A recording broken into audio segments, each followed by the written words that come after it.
So let's talk about this question of dual citizenship, if you will. Right? Yeah, it's an interesting question. I mean, if somebody's working in Washington, D.C., or somebody's working as a federal bureaucrat, should they have to disclose whether they are loyal to a different country? Is that something that you think should be done in the United States today? No, it's appalling. I have a section on this in my book, Adios America. And I mean, we have American citizens who are holding political positions in other countries. That's crazy. Or serving even in the military of other countries. Yes. As well. Yes. No, that's crazy. That's crazy. Yeah. No. And at the beginning of Adios America, I mean, it's a beautiful quote. I won't remember it exactly, but Justice Brandeis, I think the first Jewish Supreme Court justice, or was it Frankfurt? Anyway, he used to preside over an Americanization ceremony for new immigrants. Point one, can you imagine having something called an Americanization ceremony today? No, that would be a hate crime. But anyway, he gave this beautiful speech. I don't know if he did it every year, but this beautiful speech about how becoming an American involves more than adopting the language, the clothes, the customs. You must align your interest 100% with the interests and the values of Americans. And I'm not doing it justice, but it's a beautiful quote. And like I say today, if you said that without saying I'm quoting Justice Louis Brandeis, you would be accused of hate speech. Mm-hmm. Well, let me ask you this. What does it mean to be an American? You talked about what in adopting the way of Americans. Mm-hmm. You've thought a lot about this. Mm-hmm. To you, Ann Coulter, what does it mean to be an American? It means, well, in long form, read de Tocqueville.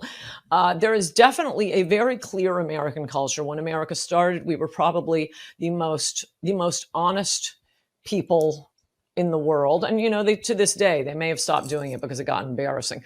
But they do rankings of the most corrupt countries and the least corrupt countries. And actually, you did have a lot of corruption in European countries. This isn't, Western Europe against the rest of the world. Obviously, Italy, Greece, Asian countries beyond corrupt, African countries beyond corrupt. But Americans, I mean, among the things that de Tocqueville said, this huge respect for women.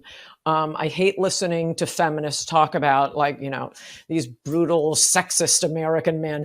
Whoa, wait until the third world has moved in. You're going to see that this is the best you ever had at American women.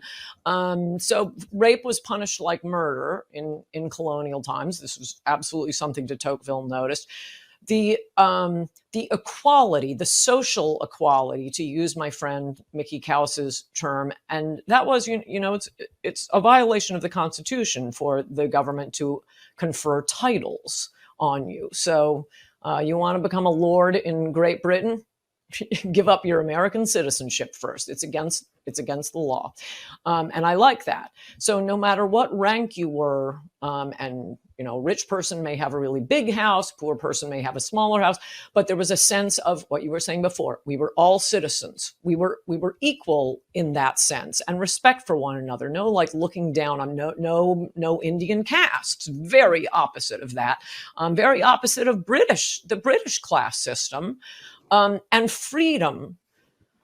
So, okay, I'm giving you three very quickly. The respect for women, children, plants, and animals, real generosity of spirit, the equality thing, and then the freedom thing.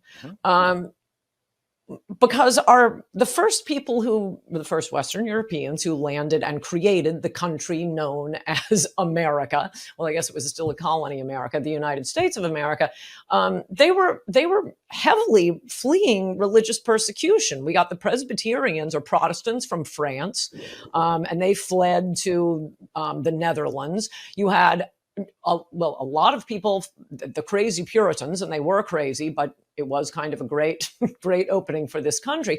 So that's why the freedom of religion was so important to the framers of our Constitution. This freedom is just so deeply ingrained from the founding of our country. And I think it could be said without contradiction, America remains the freest country in the world. Subscribe to the Truth Podcast today on Apple, Spotify, or wherever you get your podcasts.